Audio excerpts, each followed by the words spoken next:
Welcome, fantastic friends, to the new episode of the Fancast at 4 podcast, the number one Fantastic Four fancasting podcast on the internet. Presumably. I'd say obliviously. I'm Dan Bettenhausen, And I am Jack Mayer. and we are your hosts as we venture into the what ifs of Marvel's first family, who will be appearing in Phase 6 of the Marvel Cinematic Universe.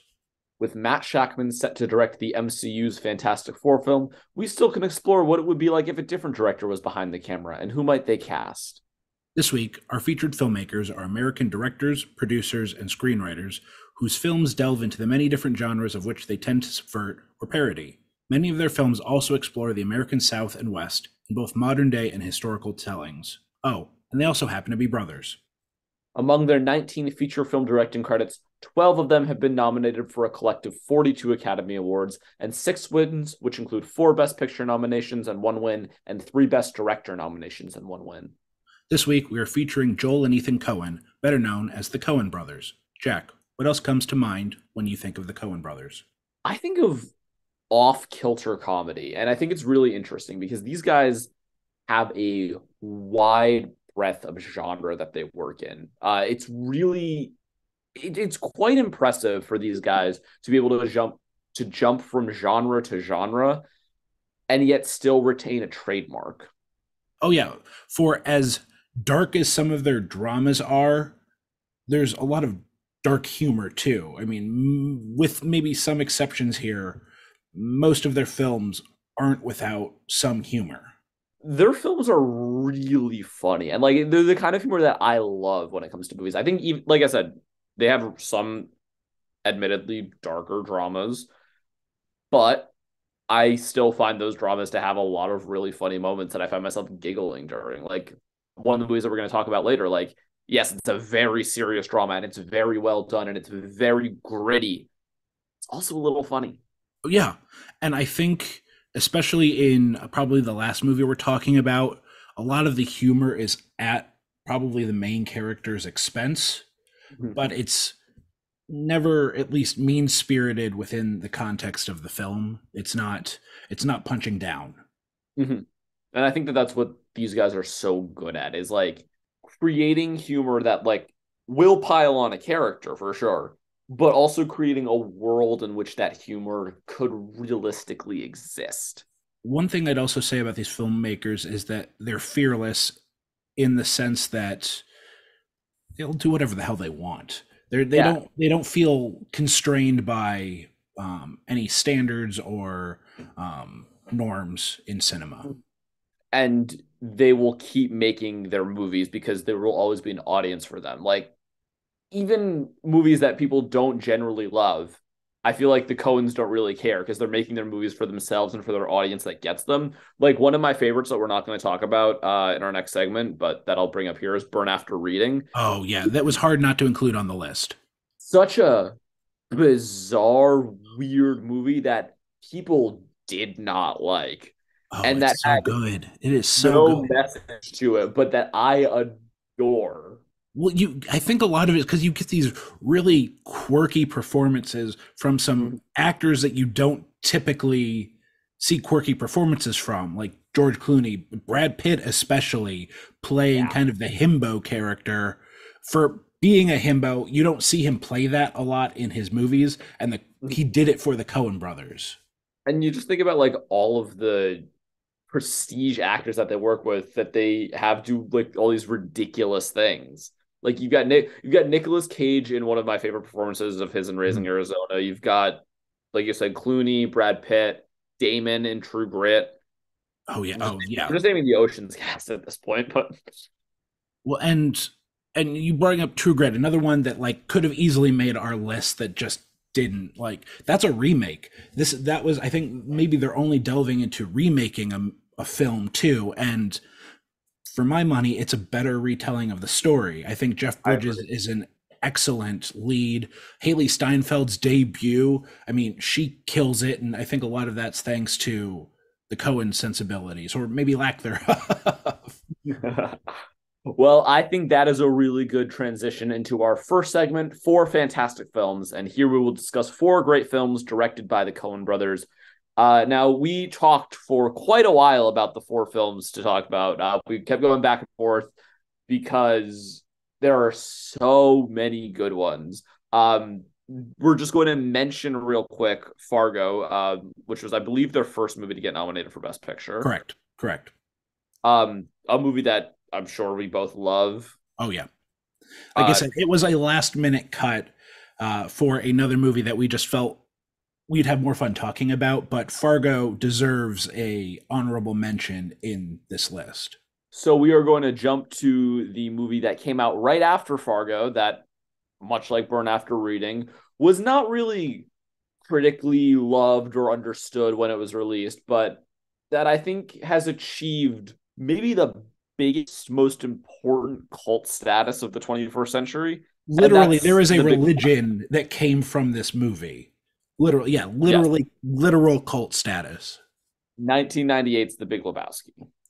Admittedly, not my favorite movie, but after rewatching it in preparation, there was much more that I got from it that I really liked. And a lot of it stems from Jeff Bridges as Jeff Lebowski, the dude. But Jack, I'll let you talk more about it, but this rewatch definitely made me appreciate it more as we prepared to talk about it. Yeah, like I said, this is such a weird offbeat comedy. And I think a lot of the comedy comes from the characters rather than the situation, because the situation is surprisingly dark. You know, you've got this young woman who's been kidnapped and is going to get killed, and it's on the onus of this stoner bowler to save her. But what's so great about the movie in general is that things don't always necessarily get resolved. No. And I kind of love that about it. It's just this person sort of going through life and caring, but not too much. It's such an interesting main character and protagonist to follow. Jeff Lebowski, the dude, is caring to a degree of self-interest that doesn't put him out too much, but he's still caught up in this quote-unquote kidnapping, money exchanging, currying, and also dealing with his friend played by John Goodman, who is the opposite. Rattled Vietnam War vet. Like, when you have him screaming, "This is what happens when you fuck a stranger in the ass," multiple times throughout the film, as he's beating up a Corvette that wasn't the person he thought Corvette he was beating up, like, that will stick with you for a long time. It's one of my favorite scenes in this movie. It's so good. This movie is so good, and it's so quotable as well. Oh yeah. Right, really tie the root together. What my favorite though is actually near the beginning when the nihilists come and give him the swirly, and they pick up the bowling ball in his bag, and he just goes, "Obviously, you're not a golfer." Just those asides, and kind of interjecting just about the Coens in general, and we will probably talk about this more as we talk about the other films. Like, there's just these aside comments, and also just these side characters that I think are distinctly what makes a Coen Brothers movie a Coen Brothers movie. You have your leads, you have your supporting, but there's just these one scene side characters that make their movies because they are standout, they're memorable, and they'll say something that just sticks with you. The dude's landlord is my favorite one from this movie, where it's just like, you know, he shows up in that one scene to tell the dude that rents to, but then also mentions that he's doing a play, like a one-person show, and then Walter, Donnie, and the dude at the one-person show. So good. And you get a very, I'll say, straight-laced performance from Philip Seymour Hoffman. You get a very weird performance from Julianne Moore. This might be the best thing Tara Reid's ever done for the brief bit she's in it. Flea is also in there. Yeah. So many great performances. Yeah, Sam Elliott as this weird kind of angelic cowboy bowling alley patron. There. And like, that's kind of what I love. It's like, this movie's just John Turturro as Jesus, like the weird bowler. Like, it's so good. And him cleaning the bowling ball is like is an image that I think will be encased in your memory forever. And poor Donnie. Poor Donnie. Poor I Donnie. actually I have a personal story watching this back a couple days ago. There's the spoilers just for you. Donnie gets murdered at the end, By the and nihilists. by the nihilists, and Walter and the dude go out to this cliffside to dump his ashes out. But as Walter's releasing the ashes, the wind picks it up and blows it into the dude's face. Here's a fun little side story for you, listeners. My father passed away a couple years ago. A year later, my mom, brother, and I went down to Florida to stay by the Gulf, a place he really liked, and we were going to dump some of his ashes into the Gulf of Mexico. We were out there. It's evening tide time. We're there where the tide is right, so he doesn't just kind of wash back up there. And my mom asks, "Does anyone have anything she wants to say?" Well, I get up there and I recite a monologue from his favorite episode of Seinfeld, where George goes and saves a whale from a golf ball that got stuck in its blowhole that Kramer had hit in earlier in the episode. That is all to say, after I finish, I say, on three, let's dump him into the water. Mind you, I am downwind. So 1, 2, 3, I bend down to dump my portion into the water, whereas my mother and brother throw it up in the air. Those ashes subsequently get picked by the wind and blow directly into my face, and the hot, sweaty person that is myself is now caked in the ashes of my father. That is all to say, I very much empathize with the dude having Donnie's ashes now caked on him at the end of this film. And did your brother afterwards say, "Fuck it, you want to go bowling"? No, they were laughing their asses off as I was staring off in horror. So I was less chill than the dude was in that moment. I'm sure. I'm sure. Anyway, I think that's a good stopping point with our Big Lebowski conversation. And I think we should move ahead to 2000 and talk about the movie that just made the cut and kicked out Fargo with Oh Brother, Where Art Thou? Jack, this was one you were pulling for. So again, I'm going to kind of let you lead this.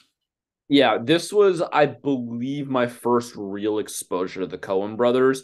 It was in a freshman English class, and we watched it because we were reading the Odyssey. And I just remember, so the movie is, for those who don't know, based on the Odyssey.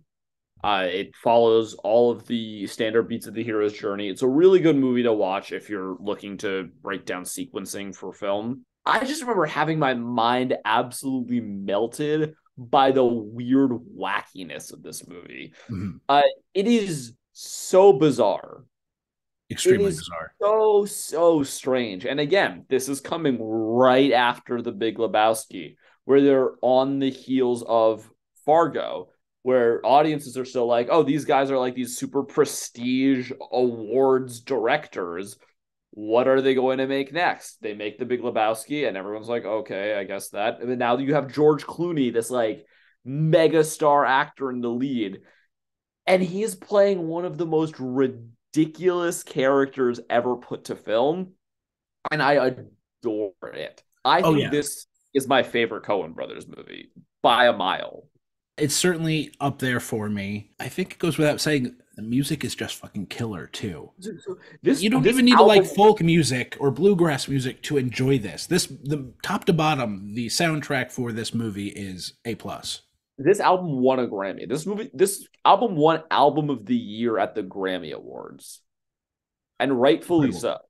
I mean, you have some awesome people. You have Union Station and Allison Krauss, who are collaborators themselves, leading a lot of the songs. The Union Station is the Soggy Bottom Boys. Like they're the ones that are being dubbed over by the main three characters. Allison Krauss plays one of the sirens along with Emmylou Harris and Gillian Welch. And yeah, just I don't know if I can say more. If you've never listened to it, you should. And try something new. I mean, yeah, I mean, folk music might not be for everyone, but this is just happy music.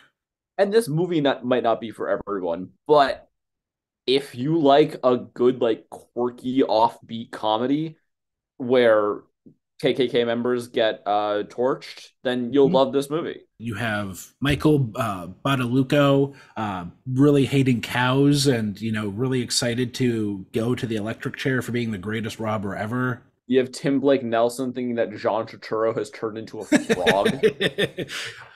You was turned into a For like a toad. good like 20 minutes of the movie. That's Pete right there. The boxing scene where George Clooney and his wife's suitor like are just in like the pharmacy or like the convenience store and like doing the old timey like fisticuffs up boxing, and George Clooney's getting his ass kicked. Like all of it's so And like good. also, the way that this movie is shot and presented, it's got like this like filter over it Mhm. that gives it the old timey Western sort of feel. And it's such good filmmaking. And I think that's something that I've really come to appreciate is directors who are acutely aware that they are making movies. And instead of trying to lean into realism, instead leaning into like the campy weirdness I of mean, what movie making and art is. it's based on an epic Greek poem. Like play into the fantastical of it all. And yeah, the Coen brothers certainly did.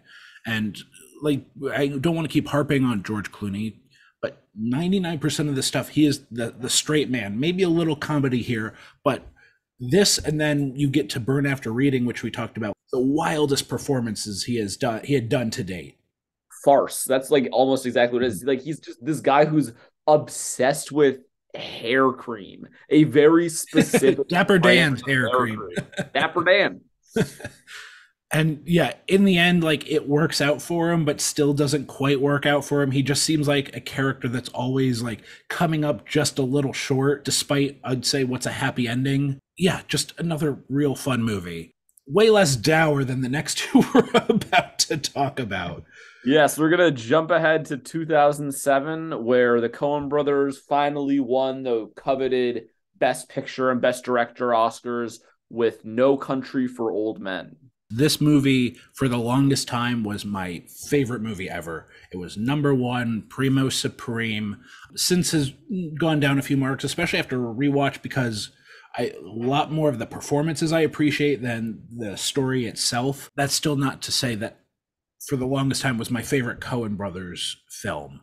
I think you get some of the best performances top to bottom between Javier Bardem, who won Best Supporting Actor, Josh Brolin as the lead. You have Woody Harrelson in a great role. I think my favorite performance might honestly be Tommy Lee Jones as the sheriff. You get some comedy with Garrett Dillahunt in there. It is such a thriller, western, existential examination on modern times. And conversely, where the music made something like "Oh Brother, Where Art Thou," the lack of a score in No Country for Old Men, extremely effective. Really, really effective in this movie. Along with that, this movie still might have arguably my favorite scene in all of film. It's the scene where Javier Bardem's Anton Chigurh walks into a gas station and he's talking with the owner, the proprietor of the gas station about what he's been putting up his whole life, kind of giving him shit for marrying into running the gas station. And you get the first like coin flip on whether this guy lives or dies. And just without going into too much detail there, it is an incredible scene.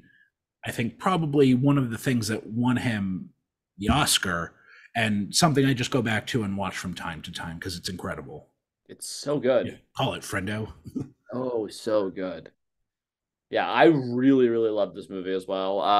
Like I said, it's very dark. It is a Extremely. very dark movie and is probably the most serious movie that they've made. But as Dan said, you get Garrett Dillahunt in there and you have a little bit of comedy. Like these characters are still kind of quirky. Anton Chigurh, for all of like the destruction and evil that he brings, is still kind of a quirky character. And Javier Bardem plays into those quirks. Like it is such an effective movie. And it is also really interesting. I will point out this movie and a movie that's very similar to it came out in the same year, There Will Be Blood. And you know, they were up against each other basically the whole awards season. And this one ended up winning out the Oscars, and I think rightfully so, because I think it's Agreed. probably a little bit better of a movie than There Will Be Blood, even though I do like There Will Be Blood. Daniel Day Lewis deserved Best Actor hands down, but I will go to my grave saying No Country for Old Men's a better movie top to bottom. I agree with that. And I think the last thing I want to touch on is the ending. I think a lot of people were turned off by this movie, especially because of this ending monologue Tommy Lee Jones's character gives to his wife at the end. It's about like why he retired. He was done. He was looking for something to do, and he was telling her about these dreams he had. It's essentially just I think a microcosm of the whole film, where he's talking about he met his dad, who at the age his dad died, which was much younger than he was currently in the movie, and how his dad went on ahead to go and essentially that he'd meet him there at some point. So kind of an examination on his life, where things were, and how, times are changing. It's not like they were when they were younger men, and there's not a lot of space for them now as older men. And then he woke up because he's still in it. And I think you all really should go and give it a listen. Really, really take a listen to this monologue that he has at the end, because for as much as people, I'll say the general viewing populace didn't like it at the time, I think it's really what makes the movie by the end of it. Finally, we're going to jump to 2013 with Inside Llewyn Davis. Dan, this is another one that I think you were pulling for. This movie was severely underappreciated, maybe still is severely underappreciated. Easily now my favorite Coen Brothers film. I think because of its simplicity, it's about a folk singer, another theme we're back on with the Coen Brothers, who is down on his luck. His partner had killed himself, and now he's just trying to find work and exist, bumming money, bumming couches, got his best friend's girlfriend pregnant, and it's just about this little adventure he has trying to get representation, get a gig, get an album made. And to help feed his cat. Right, yeah. Well, he found that he lost his friend's cat and found the wrong cat, then found the right cat, came back. Yeah, and the cat also named Ulysses, who was George Clooney's character's name in Oh Brother Where Art Thou. Some more parallels with Oh Brother Where Art Thou. And it feels like a spiritual sequel in a lot of ways. Yeah, definitely. And I don't understand why this movie didn't get more awards love. I thought the cinematography, which I believe was nominated, incredible. Yeah, we haven't touched on this at all, but Roger Deakins has done the cinematography for nearly every Coen Brothers movie. There's not a better working director for Tom Deakins. Like, point blank. Easily. Great music. I mean, whereas Oh Brother Where Art Thou was more light, definitely kind of an old-timey folk feel. The music in Inside Llewyn Davis has much more pain to it. There's a line that he says, if it doesn't feel new and it never gets old, then that's a folk song. And again, just kind of what this movie's about. It's him living in the past, not able to move forward. And again, great characters, especially Oscar Isaac as Llewyn Davis. And then it plays with time a little bit that I forgot about after the rewatch that is really incredible. It's a really nice bait and switch. And last thing I want to touch on that might segue into what you want to say is easily the funniest song performance in Please Mr. Kennedy with him, Justin Timberlake, and Adam Driver. Outer space. 1 second, please. Oh my God. It's so good. I have a little bit of a story about that one. So I had a voice teacher for quite some time. And one day he sent me that clip and said, I think this is something that you and your friends would 100% do. He did not realize that it was from a movie. Oh no. And just thought it was a bad song. And at our next voice lesson, I told him, yeah, I know, I've seen that movie. And he was like, that's from a movie? Which goes to show that this movie's severely underseen, too. Go see this movie. Go watch Inside Llewyn Davis. It's fantastic. It is propelled into my top 5 after the rewatch because I loved it so much. But yeah, like in that scene, too, you have, just to show how brazen and such an asshole that Llewyn is, like, he's getting this help from Justin Timberlake's character, his buddy, and he's like, who wrote this piece of shit song? And he's like, I did. It's like, oh, it's great. Yeah, cool. Fine, whatever. It's, I believe, only like an hour and 40 minutes, but it just a gut punch of a movie. Anything else about this movie that I didn't bogart? I think you covered it all. Probably more Coen Brothers films we could talk about, but I think we could have talked about more fantastic castings. Yeah, let's get into those. Here, each of us will cast the four main members of the Fantastic Four: Reed Richards, Sue Storm, Johnny Storm, Ben Grimm, and their nemesis, Doctor Doom, an actor or actress the Coens have worked with previously and who have not had a major role in the MCU. As always, Jack, I'm going to turn it over to you Dan, first. I think you should go first for this one, Dan. Okay, no problem, no problem.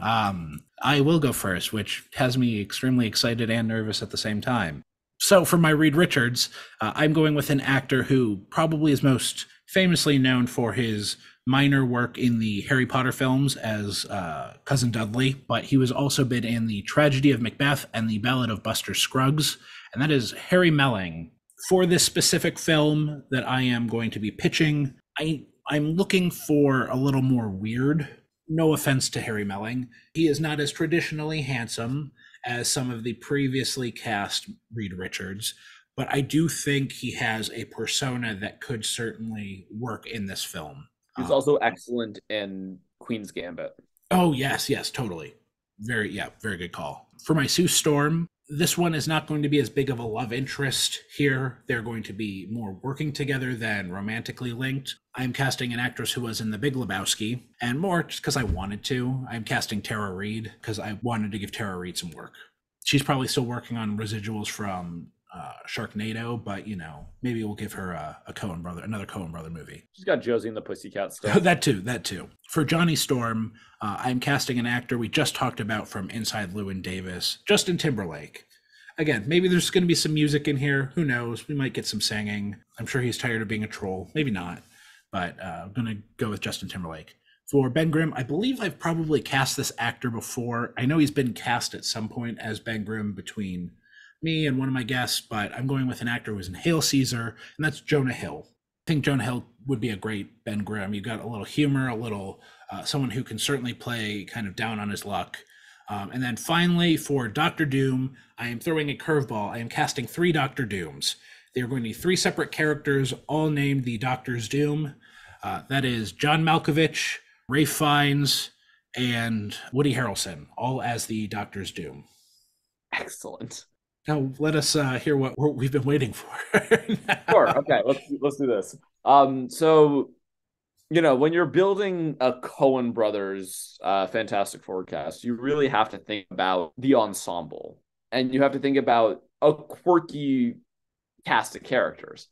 So to start off, we'll start with Reed Richards. You want to pick somebody who's got that sort of leader quality, but who's got a real sensitive side to them. So as my Reed Richards, I picked an actor who's in The Big Lebowski, and I picked Philip Seymour Hoffman. Now, Philip Seymour Hoffman, of course, has sadly not with us anymore, but we've necromanced characters and actors before. We're fine with that on the Fancast 4 podcast. We will gladly bring people back from the dead. No AI, none of that. The Coen brothers would never do that. We're bringing people back from the dead, and we're bringing back Philip Seymour Hoffman to play Reed Richards in this. Dark magic here. No. Exactly.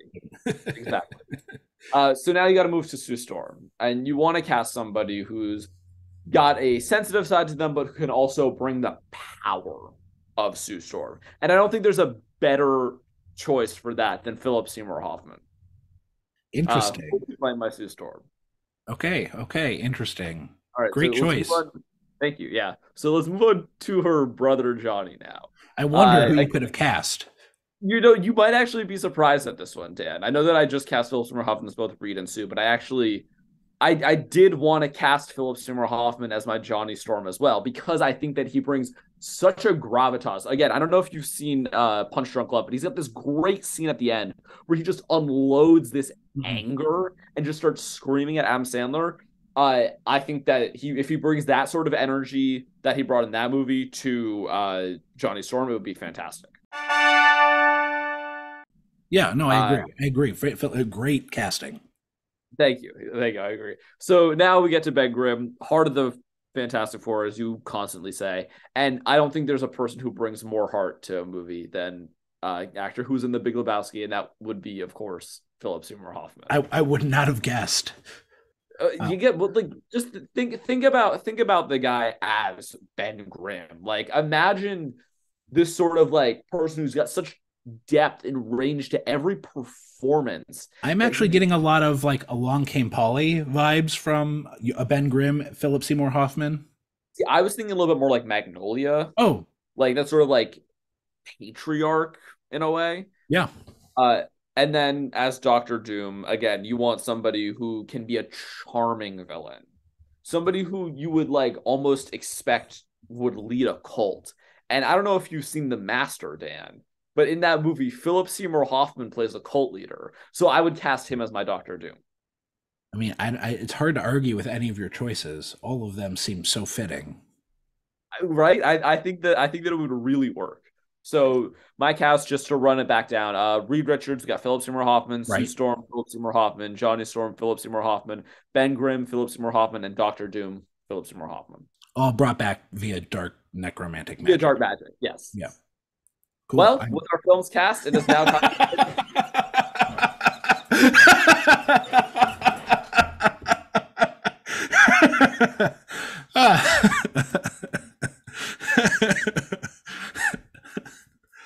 Continue, please. Well, with our film's cast, now it is time to pitch our Coen Brothers helmed Fantastic Four films. Before we get into those pitches, I have two questions. And well, I have way more than two questions right now, but I'll stick with the two questions. First, is your film an origin film? Yes and no. Okay. Second, is it part of the MCU? No. No, same for you. Is your film an origin film? No. No, not really. And is your film part of the MCU? At the beginning. Okay. By convention, but not in actuality. Good to know. All right. Would you like me to go first, having cast first, or would you like to go with your pitch?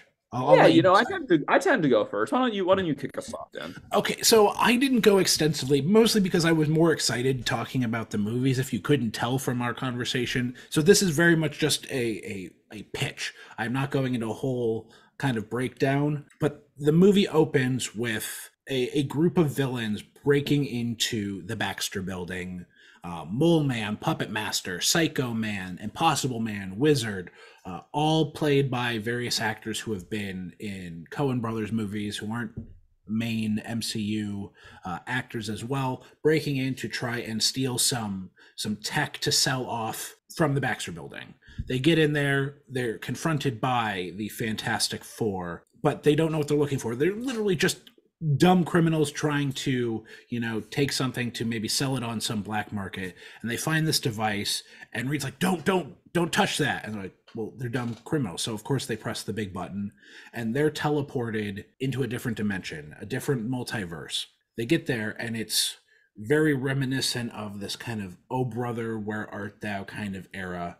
But when they land, they see this big top tent, kind of the red and white stripes. It's a traveling carnival. And they see it, they get up, and they're confronted by this man in this metal mask. He announces himself, he's Doctor Doom, and he has a proposition for these people. There's more, conversations in between, but this is just the broad strokes of the story. Long story short, he wants to steal. He and his brothers, the Doctor's Doom, want to steal from the Kingpin, the head of the carnival. The Kingpin being played by John Goodman. And these Doctors Doom are tired of listening to him. They want to go off their own, and not be indentured to the Kingpin anymore and steal from him. Well, these dumb criminals, again, respectively played by Stephen Root, Tony Shalhoub, Tim Blake Nelson, Fisher Stevens, and Steve Buscemi, all agree because they're stuck there essentially, and they need ways to make money. And they go and they're wandering through, kind of getting the lay of this carnival, this traveling circus, and they come across other acts like from the freak shows, that the features of this troupe. You get Ant-Man, who's John Turturro, who's just this guy whose act is like an ant circus. Nothing crazier than that. You get Alden Ehrenreich as the Daredevil, this blind acrobat. Spider-Man, played by Garrett Hedlund, similar deal. It's like a duo between Daredevil and Spider-Man.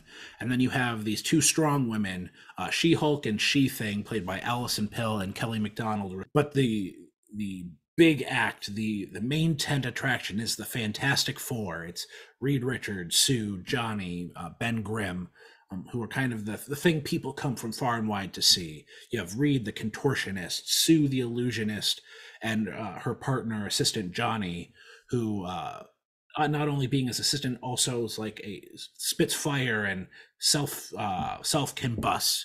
And then you also have this really strong man. He's stronger even compared to She-Hulk and She-Thing, but he's also extremely disfigured and deformed, and that's the Thing is his name. But again, despite his appearance, he is extremely strong, very gentle giant, but is forced to do these feats of strength. Well, as they explore this carnival, they lay out a plan to steal from the Kingpin, and they're successful. However, there's infighting between the Doctor's Doom and the troop ends up running away because they couldn't make up their mind how to handle the money. So this group of villains from a different multiverse is away with the money. So the Doctor's Doom hire the Fantastic Four to try and figure out where they went. And it's just essentially this interplay between these dumb villains trying to get away with the money, trying to rob from their boss, the boss trying to then hire the Fantastic Four additionally to handle this dumb crime that kind of reminiscent of like the Lady Killers or Burn After Reading, just these idiots essentially trying to get away with a crime. And then you have the Fantastic Four, who are these part of this freak circus, being the heroes in the end. Unfortunately, our villains are then stuck in this multiverse, but the Fantastic Four become successful. They lead the other acts away, are able to be self-employed and run the circus themselves in nicer conditions, and that is the story. Criminals being dumb and the good guys being goofy, but also very heroic, like in a lot of, I'll say, the more comedic Coen Brothers films. That sounds like a rip-roaring good time at the cinema. Yeehaw! Like I said, it's very much an idea. It's hard to be as clever as the Coen brothers, so I didn't want to try too hard, didn't want to overthink it and come up short because I'm never going to write as well as the Coen brothers. I don't know think my any of us will. exactly. So I wanted to give broad strokes here. Thought it was very fitting, like kind of the American West, the American South, like that old time period. Playing off of that, playing off of idiots being idiots, thinking they luck out, and then their comeuppance get them. And just, yeah, a lot of quips, humor, satire, dark comedy, all kind of wrapped up into one. So, with that said, I want to hear your extremely diversified cast and pitch for a Coen Brothers film. Sure, of course. So, my film takes place in the 1960s, around the time when the Fantastic Four comics were first created and released. And for those who don't know, the Fantastic Four's first big enemy were the Skrulls. Now, what are the Skrulls? The Skrulls are these characters who are able to transform and look like anyone that they so please. So, this is not really even a Fantastic Four movie. It's a movie about Skrulls. And all of the Skrulls look like Philip Seymour Hoffman. They look like him, they talk like him, they walk like him. Every single Skrull, male, female, non-binary, all look like Philip Seymour Hoffman. But there's a group of these four Skrulls who decide they want to change their appearance up a little bit. They want to be seen as different from the rest. So they transform, and what they basically do is Dan has turned off his camera. I want everyone to know this who's listening at home. What they do is they change into people who look like a mix between the Fantastic Four heroes that we know and love and Philip Seymour Hoffman. So, you've got our Reed Richards, who looks like comic Reed Richards, but Philip Seymour Hoffman. Sue Storm looks like comic Sue Storm, but she's Philip Seymour Hoffman. And the movie is them sort of trying to convince the rest of the planet that they are superheroes, that they have these sort of incredible powers, even though they don't. And again, that's what the Coen brothers are really good at, taking these sort of loser characters and trying to put them into situations where they will ultimately fail, but believe in their success. So you've got Reed Richards, Philip Seymour Hoffman, who's trying to make his arm stretch further than it will, and he's not really able to pull it off, but he's got some sort of trickery going on behind the scenes with the others that help it look like he's pulling it off. And you've got Sue Storm sort of turning invisible, but she's not really turning invisible. Again, it's just some sort of illusion that Johnny and Ben are able to help her pull off. But then eventually you meet one of these scrolls named Victor Von Doom, who's mad because he actually does have some sort of power. He's actually a genius.